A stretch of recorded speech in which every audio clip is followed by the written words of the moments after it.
Mga master, isa po sa mga tanong na mga natanggap po natin before ay ito pong galing sa mga GSIS borrowers kung saan ay bigla pong lumiit yung kanilang naging net proceeds sa kanilang MPL kapag sila po ay mag-a-apply just few days after nang sila po ay unang nag-inquire.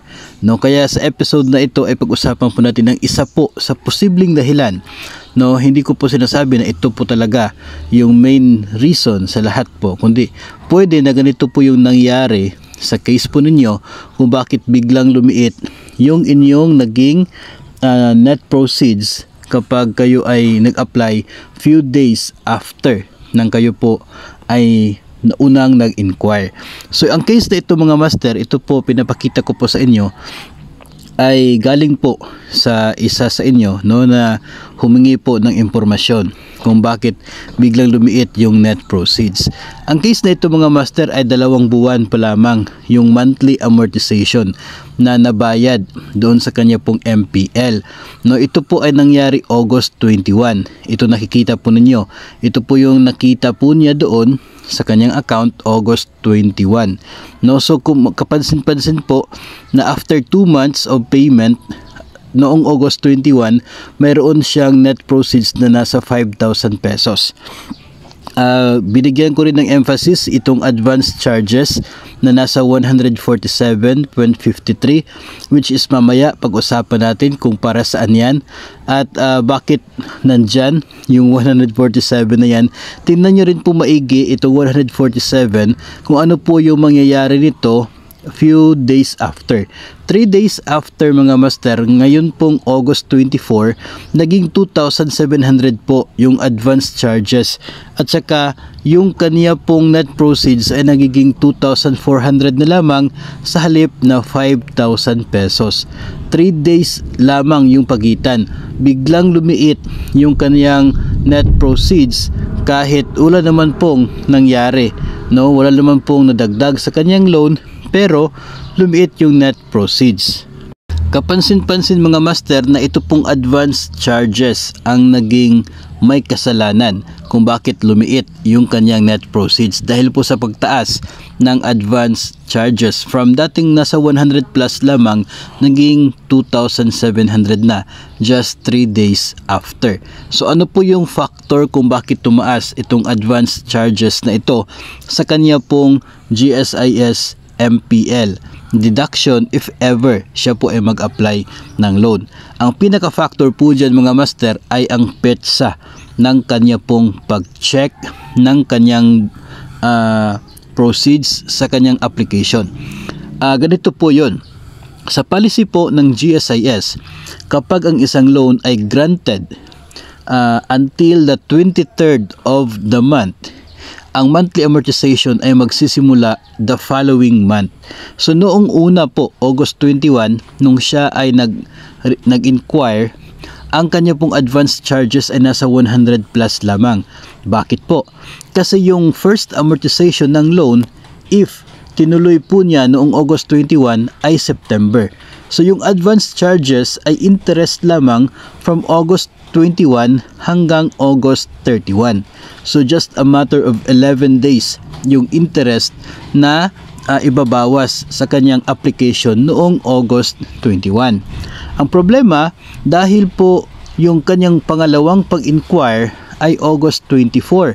Ayon sa policy ng GSIS, kapag lumagpas sa 23rd of the month, yung first amortization is 2 months after. So, dito po sa pangalawang pag-inquire mga master, August 24, kung mag-apply po siya ng loan by August 24, ang first amortization ay hindi po September, kundi October. So, ibig sabihin, walang magiging deduction sa inyo pong sahod sa buwan ng September kung ang inyong loan ay granted August 24. No? So, ano mangyayari?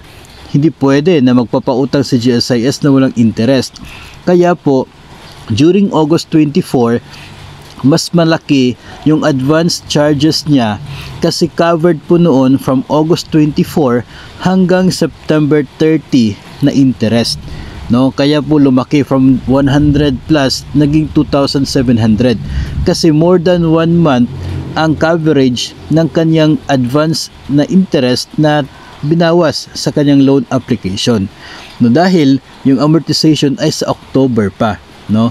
Month of September walang payment, walang deduction, pero nag-i-interest yung loan kasi nasa inyo na po yung pera nung wala na sa GSIS. So GSIS now will charge you with an interest doon sa pera na inutang mo from August 24.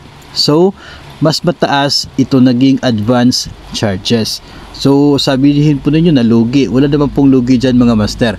Dahil kahit po yung mga PLIs ay nag-charge din po ng interest from the time na natanggap po ninyo yung net proceeds ninyo sa inyong loan application, no? Mayroon na po yung interest the moment na natanggap ninyo ang inyo pong loan. So the same is true with the GSIS. So yung factor talaga dito is yung petsa ng inyo pong application sa loan. So dahil nga po ay ang nangyari 24, no, yung petsa na pangalawang pag-inquire, mas mataas ang advance interest kasi mas mahaba yung period na kukuha ang GSIS ng interest from your loan application kasi wala sila makukuha sa iyo from amortization dahil hindi pa sila makapag-deduct by September. So yun po ang isa sa dahilan kung bakit biglang lumiit yung yung net proceeds ng inyo pong MPL application just few days after, no? Siguro kung yung nangyari po ay August 21 tapos August 22 or 23, so maliit lamang po yung magiging pagbabago niya doon sa advance interest, no? In fact ay liliit yung magiging advance interest niya kasi mas iilang araw na lamang, no? August 22 or August 23 until 31 lang. So lumiit yung number of days. So dapat sa naliliit yung advance interest.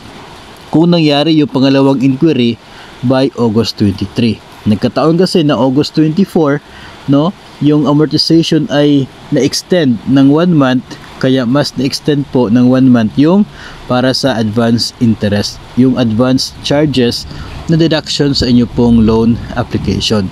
So mahalaga po na mayroon tayong screenshot sa ating pong mga loan application sa GSIS para mas maintindihan po natin kung saan po yung pagbabago, no, na siya pong factor ng pagbabago din ng ating net proceeds. Mas maintindihan po natin kung meron po tayong maikumpara ng mga figures on particular dates para mas maintindihan po natin yung prosesong yan. No, yun naman po ay nakapaloob doon sa terms and conditions ng multipurpose loan ng GSIS in which we agree the moment po na tayo ay nag-apply ng MPL. So sana po nakapagbigay tayo ng kaunting impormasyon para sa mga GSIS borrowers na paminsan-minsan ay nagtataka kung bakit biglang lumiit yung kanila pong nakukuha na net proceeds sa kanila pong actual na pag-avail ng loan, no, compared po noong sila ay nauna na nag-inquire o kaya ay during their application, no, tapos yung date po ng pag-grant, no, kasi yung basis ng GSIS is date granted. Pwede kang nag-apply ng loan by August 22, no, or August 23, mas malaki pa yung net proceeds mo. Pero the day after, doon pa nag-grant ng GSIS kung kailan yung amortization ay na-extend ng 1 month, so talagang liliit yung matatanggap mo na monthly amortization mula sa GSIS. So para po sa iba pang mga videos na katulad po nito ay huwag kalimutang mag-subscribe sa ating YouTube channel at i-follow ang ating Facebook page.